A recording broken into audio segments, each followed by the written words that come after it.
आज हम लोग डिस्कस करने वाले हैं कोल्ड चेन इक्विपमेंट के बारे में। कोल्ड चेन इक्विपमेंट स्टोरेज में डिवाइड किया गया है इसे, और ट्रांसपोर्टेशन में डिवाइड किया गया है। स्टोरेज में वो इक्विपमेंट्स जो स्टोरेज में वैक्सीन के स्टोरेज में काम आते हैं, और ट्रांसपोर्टेशन वो इक्विपमेंट ट्रांसपोर्टेशन में हेल्प करते हैं वैक्सीन का। जैसे स्टोरेज में हो गए हमारे इलेक्ट्रिकल बेस्ड होते हैं, या सोलर होते हैं, या नॉन इलेक्ट्रिकल भी होते हैं। अब इलेक्ट्रिकल में हम लोग देखें कि इलेक्ट्रिसिटी से जो चलते होंगे ज़्यादातर, और इलेक्ट्रिकल होते हैं जैसे walk in cooler, walk in freezer, island refrigerator, D freezer और डोमेस्टिक रेफ्रिजरेटर। डोमेस्टिक रेफ्रिजरेटर जो हम लोग के आम घरों में पाया जाता है वो। और सोलर से होते हैं सोलर रेफ्रिजरेटर बैटरी ड्राइव, और सोलर रेफ्रिजरेटर डायरेक्ट ड्राइव। और नॉन इलेक्ट्रिकल हो गए कोल्ड बॉक्स और वैक्सीन कैरियर। और ट्रांसपोर्टेशन में हम लोग देखें तो ट्रांसपोर्टेशन में रेफ्रिजरेटेड वैक्सीन वैन होते हैं। ये एक वैन होता है जो कि वैक्सीन लेके जाता है रेफ्रिजरेटेड कंडीशन में। और इंसुलेटेड वैक्सीन वैन है, कोल्ड बॉक्स हैं और वैक्सीन कैरियर हैं। तो कोल्ड बॉक्स और वैक्सीन कैरियर ये नॉन इलेक्ट्रिकल है और ट्रांसपोर्टेशन में यूज़ होता है। ये बस एक कोल्ड बॉक्स है, और एक वैक्सीन कैरियर एक बैग जैसा होता है, बॉक्स जैसा होता है, उसमें वैक्सीन डाल के ले जाया जाता है। और अब देखते हैं वॉक इन फ्रीज़र के बारे में। तो वॉक इन फ्रीज़र जो है, वॉक इन फ्रीज़र, तो वॉक इन फ्रीज़र होते हैं pre fabricated modular polyurethane foam के बने होते हैं। इंसुलेशन उनमें लगा होता है, इंसुलेटेड पैनल। और ये एक कोल्ड रूम जैसा होता है, और जिसमें 2 आइडेंटिकल रेफ्रिजरेशन यूनिट होते हैं, और के साथ एक जनरेटर होता है जो कि उनको एनर्जी सप्लाई करते रहता है, अनइंटरप्टेड पावर सप्लाई देते रहता है। और इसमें हम लोग लिखते हैं PUF, पॉलीयूरेथेन फोम से इंसुलेटेड होते हैं panel, insulated panel, assembled room,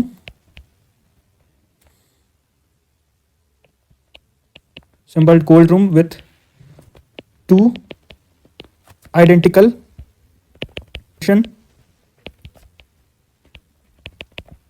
units।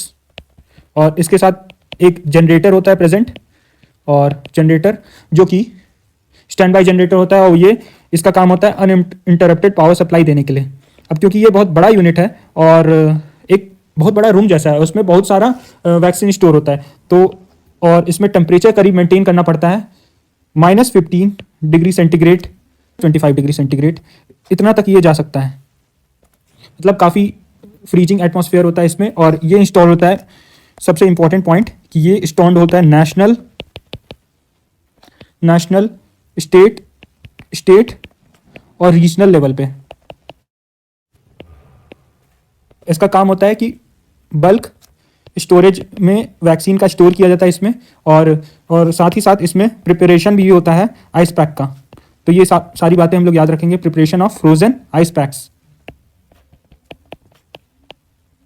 For vaccine transportation, क्योंकि ये जो है आइस पैक्स हमें ये भी ट्रांसपोर्टेशन में भी यूज होता है, जहाँ पे जैसे हम लोग देख सकते हैं कोल्ड बॉक्स में। वॉक इन फ्रीजर के बाद हम लोग आते हैं वॉक इन कूलर्स में। वॉक इन कूलर्स, यहाँ पे जैसे हम लोग देख सकते हैं वॉक इन कूलर WIC, ये होता है, ये भी प्री फैब्रिकेटेड इंसुलेटेड पैनल होता है, कोल्ड रूम बना होता है, जिसमें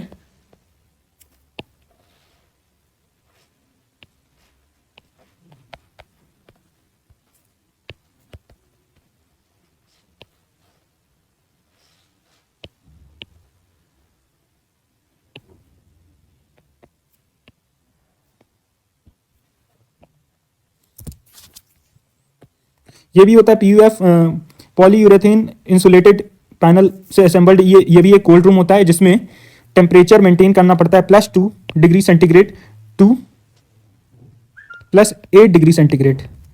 तो और इंडिया में वॉक इन कूलर्स का कैपेसिटी होता है करीब 16.5 to 32 या फिर 40 क्यूबिक मीटर का। सॉरी, मैंने मिलीमीटर लिख दिया, क्यूबिक मीटर।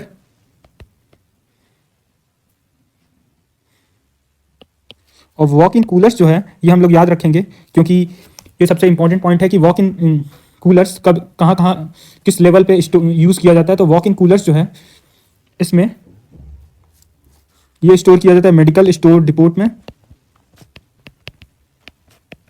और स्टेट और रीजनल ऑफिसेज में।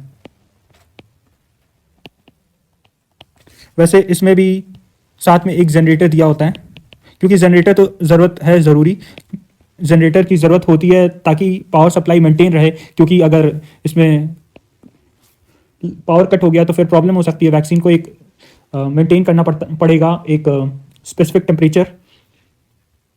तो साथ में जनरेटर दिया होना चाहिए, वो ज़रूरी है बहुत। और एक और बात हम लोग जान लें कि WIF जो कि है walk in cooler and walk in freezer, इसके साथ कंटिन्यूस टेम्परेचर रिकॉर्डर होता है। कंटिन्यूस टेम्परेचर रिकॉर्डर और अलार्म सिस्टम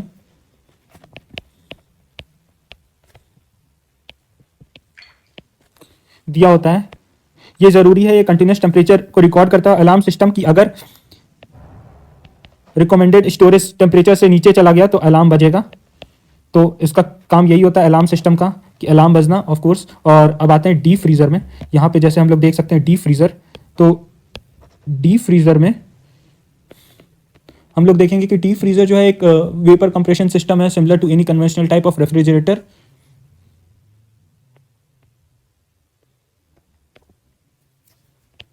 डीप फ्रीज़र, और डीप फ्रीज़र में हम लोग को मेंटेन करना पड़ता है temperature about -15 degree centigrade to -25 degree centigrade, बिल्कुल वॉक इन फ्रीज़र की तरह यहाँ पे हम लोग याद रखेंगे।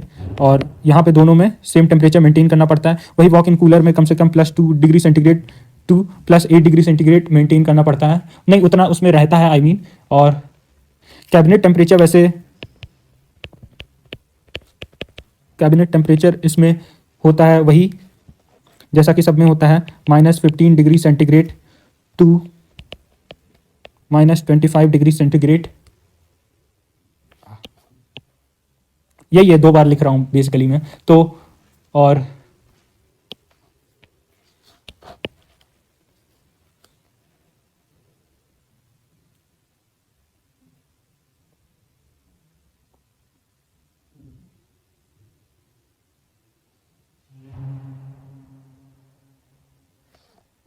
इसका यूज़ होता है डिस्ट्रिक्ट लेवल पे, डीप फ्रीज़र का डिस्ट्रिक्ट लेवल पे यूज़ होता है। और अब डिस्ट्रिक्ट लेवल से ऊपर क्या है, जैसे state level, regional level, state level, ये सब डिस्ट्रिक्ट से ऊपर है, तो इनमें यूज़ होगा या फिर डिस्ट्रिक्ट लेवल पे यूज़ होगा। अब आते हैं हम लोग आइसलैंड रेफ्रिजरेटर पे। आइसलैंड रेफ्रिजरेटर की बात जब होगी तो आइसलैंड रेफ्रिजरेटर बहुत डिस्ट्रिक्ट लेवल की चीज़ है, आइसलैंड रेफ्रिजरेटर। और आइसलैंड रेफ्रिजरेटर जो है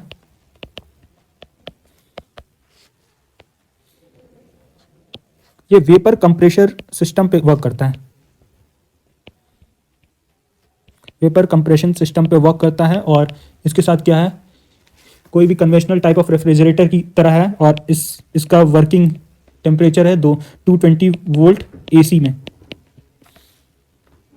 एसी मेन सप्लाई। और बाकी सबका हम लोग जैसे देख रहे थे -15 degree centigrade to -25 degree centigrade. Walk in coolers का +2 डिग्री सेंटीग्रेड और +8 डिग्री सेंटीग्रेड है। इन दोनों का -15 डिग्री सेंटीग्रेड और -25 डिग्री सेंटीग्रेड है। इस पर मैं बहुत जोर दे रहा हूँ क्योंकि टेम्परेचर याद रखना बहुत इंपॉर्टेंट है। और लेवल इसका हम लोग याद रखेंगे डीप फ्रीज आइसलैंड रेफ्रिजरेटर का, कि आइसलैंड रेफ्रिजरेटर का टेम्परेचर है करीब +2 degree centigrade to +8 degree centigrade, बिल्कुल इसकी तरह, क्या कहते हैं, वॉक इन कूलर्स की तरह, यहाँ पे जैसे हम लोग देख सकते हैं। तो इसका यूज होता है, लेवल हम लोग याद रखेंगे डिस्ट्रिक्ट लेवल और सब डिस्ट्रिक्ट लेवल पे। अब एक याद रखेंगे, ये बड़ा भी होता है और छोटा भी होता है। तो आइसलैंड रेफ्रिजरेटर जो होता है, जो लार्जर होता है, वो ज़्यादातर डिस्ट्रिक्ट हेडक्वार्टर में यूज होता है, डिस्ट्रिक्ट हेडक्वार्टर्स। और स्मॉलर वाला पीएससी हेडक्वार्टर्स में यूज हो सकता है। वैसे by the way size of population पे भी डिपेंड करता है, जिस डिस्ट्रिक्ट में अगर ज़्यादा पॉपुलेशन है तो वहाँ पे शायद लार्जर यूज़ हो जाए। और आइसलैंड रेफ्रिजरेटर यहाँ पे ऐसे ज़्यादा डिस्कस नहीं करूँगा, इतना पे ख़त्म करता हूँ। वैक्सीन वाला कंट्रोल सिस्टम अगले वीडियो में डिस्कस करूँगा मैं। और अब आते हैं डोमेस्टिक रेफ्रिजरेटर में। Domestic refrigerator